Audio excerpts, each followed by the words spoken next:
రోజు ప్రార్థన చేస్తుంటే ప్రభు నాకు ఒక దర్శనం ఇచ్చాడు.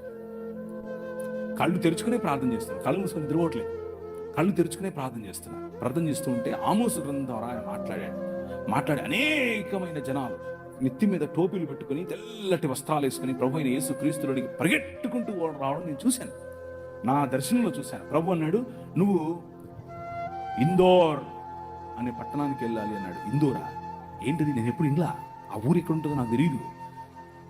మ్యాప్లో ఎతికా, ఇందోర్ అనేది మధ్యప్రదేశ్లో ఉందని తెలిసింది. వెళ్ళిపోయా రాత్రి ఒక బ్యాగ్ తీసుకుని దాంట్లో 2 చొక్కాలు 2 ప్యాంట్లు వేసుకుని వెళ్ళిపోయా. ఏమో ఎచ్చులు వెళ్ళిపోయా. అక్కడ చూసి చలి, అక్కడికి వెళ్ళిపోతే రైల్వే స్టేషన్లో ఉండాల్సి వచ్చింది. నాకు ఎవరు తెలియదు. అక్కడ 3 రోజులు 3 రాత్రులు రైల్వే స్టేషన్లో ఉన్నాను. రైల్వే స్టేషన్లోనే ఉండి స్వార్థ పరిచయం చేస్తూ ఉంటే మోకాళ్ళ మీద ప్రార్థన చేశాను. ప్రభా ఏంటి, తుమ్ జాతా హై మై ఆతా హై, ఇంతే వచ్చు, నాకు అంతమించే రాదు. జాతా హై ఆతా హై ఇంతే వచ్చు. ప్రభా ఏంటి ప్రభా, నాకు ఈ భాష రావట్లేదు, నేను ఏం చెప్పాలి అని అంటే అనర్గళంగా మాట్లాడటానికి హిందీ ఇచ్చాడు. దేవునికి స్తోత్రం కలుగునుగా. అనర్గళంగా, మామూలు కాదు. ఒక్క నెలలోనే టీవీలో మాట్లాడాను. ఎలా? హిందీలో మాట్లాడాను. నేనేం నేర్చుకోలా, ఏ స్కూల్కి వెళ్ళలా, ఏ గ్రామర్ చదవలా. కానీ వాళ్ళు నన్ను సౌత్ ఇండియన్ అనుకోరు.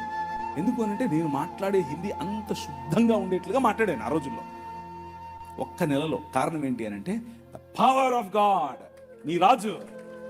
నీ రాజు ఆయన వాడుకోవాలి అనుకుంటే కావలసిన ఈవులు ఇస్తాడు, కావలసిన వరాలు ఇస్తాడు, కావలసినటువంటి అవకాశాలు ఇస్తాడు. నాకు ఇచ్చాడు. నేను వెళ్ళి మాట్లాడాను.